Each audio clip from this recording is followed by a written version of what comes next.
अस्सलाम वालेकुम नादरीन, रदा न्यूज़ के साथ आपका अपना दोस्त फजल अब्बास आपकी खिदमत में एक बार फिर हाजिर है। नादरीन, आज हमारे साथ जो शख्सियत मौजूद हैं वो किसी भी तारुफ की मोहताज नहीं है और सहाफ़त के शोबे में, एंकरिंग के शोबे में एक दरख्शां सितारा है। हमारे साथ मौजूद हैं राइस साकब खरल साहब। आइए इनसे बातचीत करते हैं और इनसे पूछते हैं कि ये खान साहब के घर के बाहर बैठे हुए हैं, आखिर क्या वजह है। अस्सलाम वालेकुम सर। भाईजान, सर, रात के इस पैर में लोग चाय या कॉफ़ी इंजॉय कर रहे होते हैं और आप खान साहब के घर के बाहर ठंड इंजॉय कर रहे हैं। जहाँ मैं बैठा हूँ मेरी बगल में मेरे साथ वाली कुर्सी पे आप बैठे हुए हैं। मेरे सवाल का जवाब आप दें। सर देखिए, एक्चुअली में मैं तो कवरेज करने आया हूँ। तो मैं क्या करने आया हूँ? नहीं, मेरा काम क्या है? चले, मेरा काम क्या है? इसलिए आप एंकरिंग से वाबस्ते हैं, साफत मेरा से धंधा भी यही है।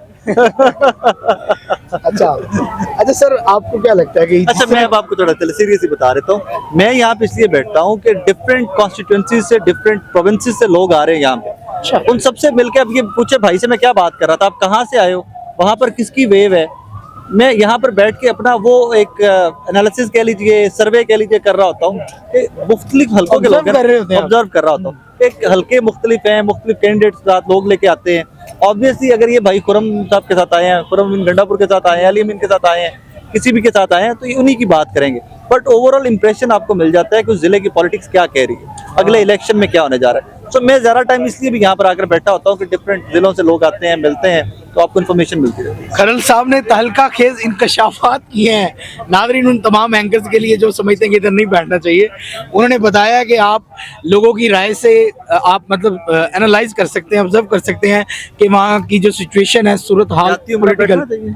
बाकी साफी के नहीं, बिल्कुल बैठना चाहिए ऑब्वियसली। वहाँ से भी साफी के समझता है कि यहाँ नहीं बैठना चाहिए, जाति उभरा सही। नहीं, बैठना चाहिए। साफी का काम है दोनों पहलू दिखाना। नहीं है टाइम, नो, मैं उससे भी एग्री नहीं करता। क्यों दोनों पहलू दिखाना? मुझे जो ठीक लगता है, अगर मेरा दिल कहता है, मेरा दिमाग कहता है कि ये ठीक है, तो मुझे एक ही साइड भी दिखाने में कोई प्रॉब्लम नहीं है। और मैं तो बड़ा खुल के इसके ऊपर एडमिट, मैं तो बड़ा खुल के एडमिट करता हूँ इस चीज को कि अगर मेरा दिल दिमाग मुत्तफिक है कि ये बंदा मेरी बात करता है, ये बंदा मेरे हक की बात करता है, पाकिस्तानियों की बात करता है, और दूसरी साइड के ऊपर मुझे ये मैं कन्विंस हो गया हूँ कि दूसरी साइड मेरी बात नहीं करती, सिर्फ अपने केसेस खत्म करने की बात करती है, तो मुझे दूसरी साइड के ऊपर जाने की जरूरत क्या है? हाँ, दूसरी साइड जब तक वोट को इज्जत की बात करती रही है, आपके मेरे शनाख्ती कार्ड की बात करती रही है, मैं बड़ा खुल के नवाज शरीफ साहब को सपोर्ट करता हूँ। सर, सरमायाकार जो है, बिजनेसमैन है, वो बड़े परेशान हैं, जो इंपोर्ट करते हैं, शिपमेंट्स मतलब उनकी रुकी पड़ी हैं, उसके बाद एलसीज नहीं खुल रही और उनके मतलब जो कारोबार हैं वो बहुत समझ लें कि बंद हुए पड़े हैं। और बिजनेसमैन जो तबका है वो बड़ा परेशान है।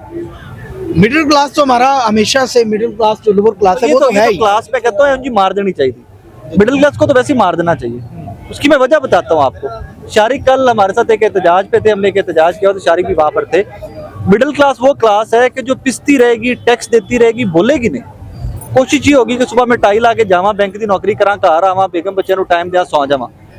दो क्लासेस हैं जो इफेक्टिव होती हैं। एक लोअर क्लास, क्योंकि वो पिस के मर रहे होते हैं ना, जब सांस बंद हो रहा होता है तो वो चीखे मारना स्टार्ट कर देते हैं। मिडिल क्लास तो वो मैं एक लफ्ज इस्तेमाल करता हूँ कि ये मिसनी क्लास है। ये पिसते भी रहेंगे, मरते भी रहेंगे, बोलेंगे नहीं, घुटन। ये वो क्लास है जो कहते हैं जी हम सफेद पोश हैं। भाई, सफेद पोश में आपने सिर्फ अपनी जात नहीं देखनी, अपना खानदान नहीं देखना, आपने इस मुल्क का निजाम भी देखना है। मैं आपको दावे से कह सकता हूँ, बहुत सारे लोग हैं, मैं आपको जाती तौर पे अपने सर्कल्स में जरा चेक कीजिए, बहुत सारे लोग हैं जो कहेंगे मेरा दिल करता है मैं खुदकुशी कर ला। मुझे जब ये बंदा जुमला कहता है ना, मेरा दिल करता है मैं लाल इतरना मुंह पे मारा, तुम खुदकुशी क्यों करते हो? तुम अपने राइट्स के लिए घर से बाहर क्यों नहीं निकलते हो? भाई, अंदर बैठे हुए पिसते रहोगे, अंदर कुड़ते रहेंगे अपनी जात के अंदर। गुर्बत बड़ी है, महंगाई बड़ी होगी, ये बड़ा हो गया। अपने राइट्स के लिए बाहर निकलो यार, बात करो। कुछ नहीं कर सकते। कल शारिक से पूछिए, जब मैं कल वो हमने पेट्रोल के खिलाफ स्टार्ट किया, मुझे बहुत सारे दोस्तों ने कहा, शारिक जो सोशल मीडिया सेंसेशन है, जिनकी वीडियोस वायरल, हाँ, ओ यस, और लीडर बनेगा, देख लेना, कल को लीडर बनेगा। और वहां पर मुझे बहुत सारे लोग फोन कर कह रहे हैं जी बंदे नहीं आएंगे। मैं कहा ना यार, मैं कल्ला खलोता रवांगा। मैं अपनी जात को जवाब तो दे सकूंगा कि भाई ज्यादती हुई थी, मैं उस ज्यादती के खिलाफ निकला था, कोई ना निकले। मैं अपनी जात का जवाब दूं ना।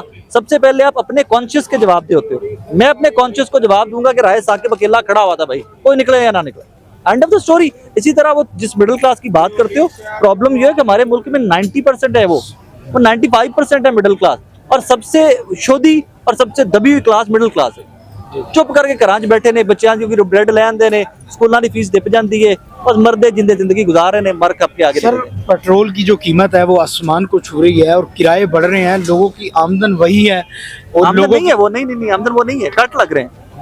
सारी ऑर्गेनाइजेशन प्राइवेट और सरकारी कट लग रहे हैं, आपकी सैलरीज कम हो रही है, बिल्कुल ऐसे आपके कारोबार तबाह हो गए रह गए, कहाँ पर इनकम हो है? इंपोर्ट में हमारे जिस तरह मसले मसाइल हैं, बड़ी बड़ी फैक्ट्रीज इंडस्ट्रीज जो कि बहुत रेवेन्यू हमारी हुकूमत पाकिस्तान को देती थी, यकीन माने वो भी बंद हो चुकी है। मुझे कल एक साहब ने बताया भाई, टेक्सटाइल से उनका वाबस्तगी है, सफायर पाकिस्तान के बड़े ग्रुप्स में से टेक्सटाइल, या बड़ा ब्रांड सफायर बंद कर रहा है अपने यूनिट्स, निशात अपने यूनिट्स बंद कर रहा है। आपकी गाड़ियों की मैन्युफैक्चरिंग तो नहीं, असेंबलिंग होती थी पाकिस्तान में, आपकी गाड़ियों की असेंबलिंग बंद हो गई है पाकिस्तान में, आपके बाइक्स बनाने वाले यूनिट बंद हो गए हैं पाकिस्तान के, एंड तक रह की गया। और फिर अगर आप अभी कहते हो फिर वो सफेद पोशी का भरम हमने कायम रखना है, अल्लाह ਤੁਹਾਡੇ सारे आदमी। और सर इसी के साथ मैं भी एक आपको शेयर कर दूं कि हमारे एक अजीज है जो कि पेर रिलायबल है, उसमें काम करते थे और उनको भी मतलब लाइक बंद कर दिया गया। हाँ। और इंडस्ट्री को बंद कर दिया गया। पहले लेकिन वो मंथ हाफ सफेद पे पोश होंगे ना, मिडिल क्लास होंगे, हाफ पे वो दी गई बेचारे सर और निकल- नेक्स्ट मंथ दी नहीं। ऐसे ही है हर इंडस्ट्री का। इन दिस क्रिटिकल सिचुएशन आपको क्या लगता है कि इन 3 मंथ के अंदर इलेक्शन जो है वो पुरअमन तरीके से हो पाएंगे कि नहीं? ना करवाएं, बांग्लादेश आपके साथ मिसाल है, ना कराएं, की फर्क पड़ता है। देखिए जब मैं बात कर रहा था थोड़ी देर पहले कि मिडिल क्लास मिस नहीं है, वो पाकिस्तान की आवाम की बात कर रहा था, सबकी बात कर रहा था।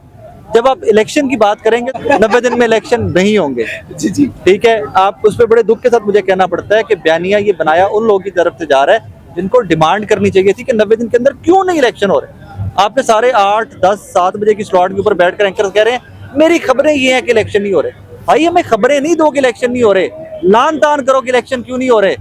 गिरेबान पकड़ो, तुम ही कहते थे ना इमरान खान के बारे में कि जी मैं किसका गिरेबान पकड़ूं, उनका जाके गिरेबान पकड़ो जिन्होंने इलेक्शन डिले करवाने हैं। भाई आके हमारा ज़हन साजी ना करो, मेरा माइंड ना मेकअप करो कि 90 दिन के अंदर इलेक्शन नहीं हो रहे। उनको मुझे आके बताओ कि भाई 90 दिन के अंदर इलेक्शन करवाना और 90 दिन के अंदर वोट डालना पाकिस्तानियों का आईनी हक है। मुझे ये बताओ कि अगर तुम्हें आईनी हक नहीं मिलता तो आईनी हक के लिए घर से निकलना, प्रोटेस्ट करना, पुरअमन एहतजाज करना, लेकिन अपने हक की बात करना। आपने हमारी ज़हन साजी स्टार्ट कर दी हुई है, मेरी खबरें ये हैं और जो इस्लामाबाद में बातें हो रही हैं, जो मेरा जाती एनालिसिस है 90 दिन के लिए अंदर इलेक्शन नहीं हो रहे। भाई please don't do that with this nation. हम बहुत सारे तजर्बे पहले भुगत चुके हुए हैं, ਹੁਣ ਸਾਡੀ बस हो गई। यकीन माने ਤੁਹਾਡਾ ਮੈਨੂੰ सारा नहीं पता, सरदार जी मेरे पास बैठे हुए, आप सबका मुझे नहीं पता, मेरी सरदार जी बस हो गई है, अल्लाह की कसम बकायदा बस हो गई है। होपलेस नहीं हूँ, ना उम्मीद नहीं हूँ, लेकिन नेगेटिविटी देख देख के ना वो आइडिया हो जाता है कि यार हुण बस हो गई। As a matter of fact आप सीट चेंज करना, मेरे पे इधर आए।